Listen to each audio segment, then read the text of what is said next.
ಇನ್ನು ರಾಮ ಮಂದಿರದಲ್ಲಿ ರಾಮನ ದರ್ಶನ ಪುನರಾರಂಭ ಆಗಿದೆ. ಬಾಲರಾಮನ ದರ್ಶನಕ್ಕೆ ಭಕ್ತ ಸಾಗರ ಹರಿದು ಬರ್ತಾ ಇದೆ. ಪ್ರವೇಶ ದ್ವಾರದ ಬಳಿ ಭಕ್ತರಿಂದ ನೂಕುನುಗ್ಗಲಾಗ್ತಾ ಇದೆ. ರಾಮ ಮಂದಿರದಲ್ಲಿ ರಾಮನ ದರ್ಶನ ಮತ್ತೆ ಆರಂಭ ಆಗಿರೋದು. ಬಾಲರಾಮನ ದರ್ಶನಕ್ಕೆ ಈಗ ಭಕ್ತ ಸಾಗರ ಹರಿದು ಬರ್ತಾ ಇದೆ. ಎಲ್ಲಿ ನೋಡಿದ್ರು ಕೂಡ ಜನ ಅಯೋಧ್ಯೆಯಲ್ಲಿ. ಪ್ರವೇಶ ದ್ವಾರದ ಬಳಿ ಭಕ್ತರಿಂದ ನೂಕುನುಗ್ಗಲಾಗ್ತಿದೆ. ಅಂದ್ರೆ ಎಲ್ರಿಗೂ ಕೂಡ ಆ ಒಂದು ಕಾತರ ರಾಮನನ್ನ ಕಣ್ತುಂಬಿಕೊಳ್ಬೇಕು ಅಂತ ಭದ್ರತಾ ಸಿಬ್ಬಂದಿಯನ್ನು ಕೂಡ ಲೆಕ್ಕಿಸದೆ ಜನ ನುಗ್ತಿದಾರಲ್ಲಿ. ತಕ್ಷಣ ಭಕ್ತರನ್ನ ನಿಯಂತ್ರಿಸಿದ ಭದ್ರತಾ ಸಿಬ್ಬಂದಿ. ನೀವೇನಾದರೂ ಅಯೋಧ್ಯೆಗೆ ಹೋಗುವಂಥ ಪ್ಲಾನ್ ಇದ್ರೆ ಸ್ವಲ್ಪ ದಿನ ಆದ ನಂತರ ಹೋಗೋದು ಒಳ್ಳೆಯದು. ಯಾಕಂದರೆ ಈಗ ಸ್ವಲ್ಪ ಹೆಚ್ಚಾಗಿ ಕ್ರೌಡ್ ಇದೆ, ರಶ್ ಹೆಚ್ಚಾಗಿದೆ. ಭದ್ರತಾ ಸಿಬ್ಬಂದಿಯನ್ನು ಕೂಡ ಲೆಕ್ಕಿಸದೆ ಭಕ್ತರು ನುಗ್ತಾ ಇದ್ದಾರೆ. ತಕ್ಷಣ ಭಕ್ತರನ್ನು ನಿಯಂತ್ರಿಸಿದಂಥ ಭದ್ರತಾ ಸಿಬ್ಬಂದಿ ಸದ್ಯದ ಸರತಿ ಸಾಲಿನಲ್ಲಿ ಸದ್ಯಕ್ಕೆ ಹೋಗ್ತಿದ್ದಾರೆ. ಬೆಳಗ್ಗೆ 7ರಿಂದ 11:30ರವರೆಗೆ ದರ್ಶನಕ್ಕೆ ವ್ಯವಸ್ಥೆ ಇತ್ತು. ಅದಾದಮೇಲೆ 11:30ರಿಂದ 2 ಗಂಟೆವರೆಗೆ ಬಿಡುವಿತ್ತು. ಆ ಸಂದರ್ಭದಲ್ಲಿ ದರ್ಶನಕ್ಕೆ ಅವಕಾಶ ಇರಲಿಲ್ಲ. ಈಗ ಮಧ್ಯಾಹ್ನ 2 ಗಂಟೆಯಿಂದ ಮತ್ತೆ ಈಗ ದರ್ಶನಕ್ಕೆ ಅವಕಾಶ ಇದೆ. ರಾತ್ರಿ 7 ಗಂಟೆವರೆಗೂ ಕೂಡ ಅವಕಾಶ ಇರುತ್ತೆ. ಮತ್ತೊಂದು ಕಡೆ ಕ್ರೌಡ್ ನೋಡ್ಬೋದು, ಭಾಳ ಹೆಚ್ಚಿನ ಜನ ಬಂದಿದ್ದಾರೆ. ಭಾಳಷ್ಟು ಮಂದಿ ಅಯೋಧ್ಯೆಯಲ್ಲಿ ಆಲ್ರೆಡಿ ಬಂದು ರೂಮ್ಗಳನ್ನೆಲ್ಲ ಮಾಡಿಕೊಂಡು ತಂಗಿದ್ದಾರೆ ಅಲ್ಲೇ. ಯಾಕಂದರೆ ಕೂಡಲೇ ಮೋದಿಯವರು ಪ್ರಾಣ ಪ್ರತಿಷ್ಠೆ ಮಾಡಿದ ಮರುದಿನವೇ ನಾವು ದರ್ಶನವನ್ನು ಪಡೆದು ಹೋಗೋಣ ಅಂತ ಭಾಳಷ್ಟು ಮಂದಿ 2-3 ದಿನ ವಾರದ ಹಿಂದೆ ಬಂದವರು ಇದ್ದಾರೆ. ಅವರೆಲ್ಲರೂ ಕೂಡ ದರ್ಶನ ಭಾಗ್ಯ ಪಡೆಯೋದಕ್ಕೆ ಈಗ ಕಾತರರಾಗಿರೋದು. ಅಯೋಧ್ಯೆ ಆಲ್ಮೋಸ್ಟ್ 5 ಶತಾಬ್ದಿಯ ಕನಸು ನೆರವೇರಿರೋದು. ಅಯೋಧ್ಯೆಯಿಂದ ನಮ್ಮ ಪ್ರತಿನಿಧಿ ಹರೀಶ್ ನೇರ ಸಂಪರ್ಕದಲ್ಲಿ ಜಾಯ್ನ್ ಆಗಿದ್ದಾರೆ ಹೆಚ್ಚಿನ ಮಾಹಿತಿಯನ್ನು ಕೊಡೋದಕ್ಕೆ. ಹರೀಶ್, ಎಲ್ಲರಿಗೂ ಕೂಡ ಇರುವಂಥ ಕಾತರ ಒಂದೇ, ರಾಮಲಲ್ಲನನ್ನ ಬಾಲರಾಮನನ್ನ ಹತ್ತಿರದಿಂದ ನೋಡಬೇಕು ಅಂತ. ಯಾಕಂದರೆ ನೆನ್ನೆಲ್ಲ ವಿಡಿಯೋದಲ್ಲಿ ನೋಡಿದ್ದಾರೆ, ಒಂದಷ್ಟು ವೈರಲ್ ಆಗಿದೆ ಈಗ ಫೋಟೋ ವಿಡಿಯೋಗಳೆಲ್ಲವೂ ಕೂಡ. ಆದರೆ ಇವತ್ತು ಎಷ್ಟು ಸಂಖ್ಯೆಯಲ್ಲಿ ಜನ ಬರ್ತಿದ್ದಾರೆ, ಜೊತೆಗೆ ಭಾಳಷ್ಟು ಮಂದಿ 1 ವಾರ ಹಿಂದೆನೇ 2-3 ದಿನ ಹಿಂದೆನೇ ಬಂದು ಇಲ್ಲಿ ತಂಗಿರೋದು ನಾವು ಗಮನಿಸ್ತಾ ಇದ್ದೀವಿ. ನೀವು ಕೂಡ ಆಗಲೇ ಮಾತನಾಡಿಸ್ತಾ ಇದ್ರಿ ಕೆಲವ್ರನ್ನ. ಹೌದು ಅವಿನಾಶ್, ಶ್ರೀರಾಮಲಲ್ಲ ಪ್ರಾಣ ಪ್ರತಿಷ್ಠಾಪನೆ ಸಂದರ್ಭದಲ್ಲಿಯೇ ಮಂದಿರ ದರ್ಶನವನ್ನು ಮಾಡಬೇಕು, ಶ್ರೀರಾಮಲಲ್ಲ ದರ್ಶನವನ್ನು ಮಾಡಬೇಕು ಅನ್ನುವಂಥ ನಿಟ್ಟಿನಲ್ಲಿ ಸಾಕಷ್ಟು ಭಕ್ತರು 2-3 ದಿವಸಗಳಿಂದಲೇ ಅಯೋಧ್ಯೆಗೆ ಬಂದು ತಂಗಿದ್ರು. ಅದರಲ್ಲೂ ಮುಖ್ಯವಾಗಿ ಬಿಹಾರ, ಉತ್ತರ ಪ್ರದೇಶದಿಂದ ಜಾರ್ಖಂಡ್ ಈ ಒಂದು ರಾಜ್ಯಗಳಿಂದ ಅತ್ಯಂತ ಹೆಚ್ಚಿನ ಸಂಖ್ಯೆಯಲ್ಲಿ ಭಕ್ತರು ಬಂದು ಅಯೋಧ್ಯೆ ಸುತ್ತಮುತ್ತ ಜಮಾಯಿಸಿದ್ರು. ಯಾವಾಗ ನಿನ್ನೆ ಕಾರ್ಯಕ್ರಮ ಆಯಿತು, ಕಾರ್ಯಕ್ರಮ ಮುಗಿದ ಬಳಿಕ ಇಡೀ ಅಯೋಧ್ಯೆಗೆ ಜನ ಸಾಗರವೇ ಹರಿದು ಬರ್ತಿದೆ. ನಾನೀಗ ರಾಮ್ ಕಾರಿಡಾರ್ ಮುಂದ್ಗಡೆ ಇದ್ದೇನೆ. ಅಂದ್ರೆ ರಾಮ ಮಂದಿರಕ್ಕೆ ಎಂಟ್ರಿ ಪಡೆಯುವಂತಹ ಒಂದು ಮಾರ್ಗ ರಾಮ್ ಕಾರಿಡಾರ್. ಇಲ್ಲಿಂದ 500 ಮೀಟರ್ ನಡ್ಕೊಂಡು ಹೋದ್ರೆ ರಾಮ ಮಂದಿರ ಸಿಗುತ್ತೆ. ನೋಡ್ತಾ ಇರ್ಬೋದು, 12:30ಯಿಂದ 2 ಗಂಟೆಯ ತನಕ ಈಗ ದರ್ಶನ ಬಂದಾಗಿದೆ. ರಾಮ ಕಾರಿಡಾರ್ ಗೇಟ್ಗಳು ಬಂದಾಗಿವೆ. ಹಾಗಾಗಿ ಎಷ್ಟು ಜನ ಸಂಖ್ಯೆಯಲ್ಲಿ ರಾಮ ಭಕ್ತರು ಇಲ್ಲಿ ನೆರೆದಿದ್ದಾರೆ ಅನ್ನುವಂಥದ್ದು ನೋಡ್ಬೋದು. ಪ್ರತಿದಿನ 7 ಲಕ್ಷಕ್ಕೂ ಹೆಚ್ಚು ಜನರು ಬರ್ತಾರೆ ಅನ್ನುವಂತಹ ಒಂದು ಅಂಕಿಅಂಶಗಳನ್ನು ಲೆಕ್ಕ ಹಾಕಲಾಗಿದೆ. ಇವತ್ತು ಸುಮಾರು 7 ಲಕ್ಷ ಜನರು ಅಯೋಧ್ಯೆಗೆ ಬರ್ತಾರೆ ಅನ್ನುವಂಥದ್ದು ನೋಡ್ಬೋದು. ಸಾಗರದ ರೀತಿಯಲ್ಲಿ ಸೇರಿರ್ತಕ್ಕಂಥದ್ದು.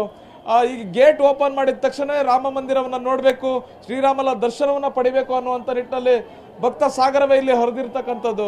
ಸಾಕಷ್ಟು ಪೊಲೀಸರನ್ನ ನಿಯೋಜನೆ ಮಾಡಲಾಗಿದೆ. ಉತ್ತರ ಪ್ರದೇಶ ಪೊಲೀಸರಾಗಿರ್ಬೋದು, CRPF ಪೊಲೀಸರನ್ನು ಕೂಡ ನಿಯೋಜನೆ ಮಾಡಲಾಗಿದೆ. ಯಾಕಂದ್ರೆ ಅಷ್ಟು ಸಂಖ್ಯೆಯಲ್ಲಿ ಬರ್ತಾ ಇದ್ದಾರೆ. ಮತ್ತೆ ಈ ರೋಡನ್ನು ಸಂಪೂರ್ಣವಾಗಿ ಬಂದ್ ಮಾಡಲಾಗಿದೆ. ಅಂದ್ರೆ ವೆಹಿಕಲ್ಗಳಿಗೆ ಸಂಪೂರ್ಣ ಬಂದ್ ಮಾಡಲಾಗಿದೆ. ಯಾವುದೇ ವೆಹಿಕಲ್ಗಳು ಈ ರಾಮಪಥಲ್ಲಿ ಬರ್ತಾ ಇಲ್ಲ. ಯಾಕಂದ್ರೆ ರಾಮ ಭಕ್ತರು ಹೆಚ್ಚಿನ ಸಂಖ್ಯೆಯಲ್ಲಿ ಬರ್ತಿರೋದ್ರಿಂದ ಯಾವುದೇ ವೆಹಿಕಲ್ಗಳಿಗೆ ಅವಕಾಶವನ್ನು ಮಾಡಿಕೊಡ್ತಿಲ್ಲ. ವೆಹಿಕಲ್ಗಳು ಬಂತು ಅಂತಂದ್ರೆ ಭಕ್ತರು ಬರೋದಕ್ಕೆ ಕಷ್ಟ ಆಗುತ್ತೆ. ಹಾಗಾಗಿ 4 ಕಿಲೋಮೀಟರ್ ಹಿಂದೆನೆ ಭಕ್ತರು ನಡ್ಕೊಂಡು ಬರ್ತಾ ಇದ್ದಾರೆ. ಮುಖ್ಯ ರಸ್ತೆಯಿಂದ ರಾಮಪಥ್ಗೆ ಬರಬೇಕು ಅಂತಂದ್ರೆ 4 ಕಿಲೋಮೀಟರ್ ಬಂದು ನಡ್ಕೊಂಡು ಬಂದು ಮಂದಿರ ದರ್ಶನವನ್ನ ಪಡಿತಾ ಇದ್ದಾರೆ. ನಮ್ಮ ಜೊತೆ ಕರ್ನಾಟಕದ ಕೆಲವು ಮಂದಿ ಮಂದಿರ ದರ್ಶನವನ್ನ ಪಡ್ಕೊಂಡು ಬಂದಿದ್ದಾರೆ. ಅವರ ಪರಿಸ್ಥಿತಿ ಹೇಗಿತ್ತು, ಹೇಗೆ ದರ್ಶನವನ್ನು ಮಾಡಿದ್ರು ಅಂತ ಕೇಳೋಣ. ಸರ್, ನೀವು ಎಲ್ಲಿಂದ ಬಂದಿದ್ದೀರಿ? ಸರ್, ನಾವು ಬೆಂಗಳೂರಿಂದ ಬಂದಿದ್ದೀವಿ ಸರ್. ಎಷ್ಟೊತ್ತಿಗೆ ಮಂದಿರ ದರ್ಶನ ಆಯ್ತು? ನೀವು ಅಯೋಧ್ಯೆಗೆ ಯಾವಾಗ ಬಂದಿದ್ರಿ? ಸರ್, ಅಯೋಧ್ಯೆಗೆ ನಿನ್ನೆ ಬೆಳಗ್ಗೆ ನಾವು 11 ಗಂಟೆಗೆ ಅಯೋಧ್ಯೆ ಬಂದ್ವು. ಇವತ್ತು ಬೆಳಗ್ಗೆ 4 ಗಂಟೆಗೆ ಇವತ್ತು ದರ್ಶನಕ್ಕೆ ಹೋದ್ವು.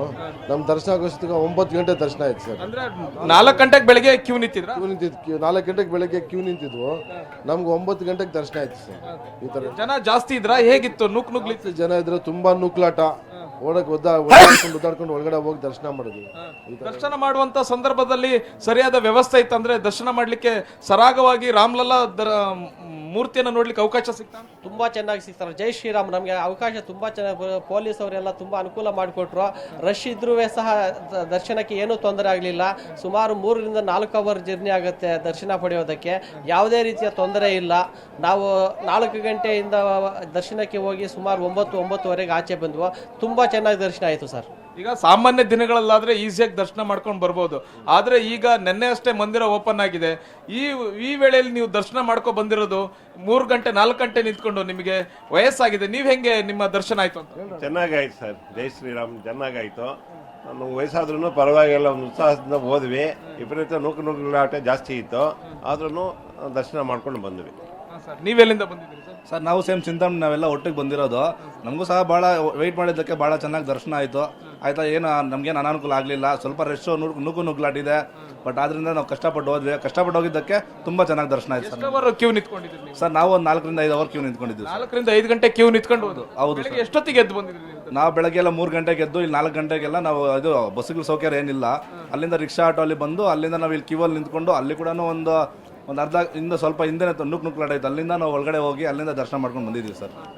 ಸರ್ ನೀವು ಎಲ್ಲಿಂದ? ಸರ್ ನಾನು ಕೋಲಾರದಿಂದ ಬಂದಿದ್ದೀನಿ. ನಾನು ಇಲ್ಲಿ ಪ್ರತಿಷ್ಠಾಪನಾ ಕಾರ್ಯಕ್ರಮದಲ್ಲಿ ಭಾಗವಹಿಸಕ್ಕೆ ಬಂದಿದ್ದೀನಿ. ರಾಮಭದ್ರಾಚಾರ್ಯ ಅವರು ಇಲ್ಲಿಂದ 2 ಕಿಲೋಮೀಟರ್ ದೂರದಲ್ಲಿ ಸಹಸ್ರ ಕುಂಡಾತ್ಮಕ ರಾಮತಾರಕ ಹೋಮವನ್ನು ನಿರ್ವಹಿಸ್ತಾ ಇದ್ದಾರೆ. ಅಲ್ಲಿ ನಾನು ಭಾಗವಹಿಸೋದಕ್ಕೆ ಬಂದಿದ್ದೀನಿ. ಇದೊಂದು ಅದ್ಭುತ ಭೂಲೋಕ ವೈಕುಂಠ, ರಾಮನಾಮಸ್ಮರಣೆ ಎಲ್ಲ ಕಡೆ ಆಗ್ತಾ ಇದೆ. ನಿಜವಾಗ್ಲೂ ಇದಂಥ ಈ ಜನಸ್ತೋಮವನ್ನು ನೋಡ್ತಕ್ಕಂಥದ್ದೇ ಒಂದು ಆನಂದ. ಭಾಳ ನಾನು ಗಮನಿಸಿರ್ತಕ್ಕಂಥ ವಿಷಯ ಏನು ಅಂದರೆ, ಪೊಲೀಸ್ನವರು ಇಲ್ಲಿ ಭಾಳ ಸೌಜನ್ಯ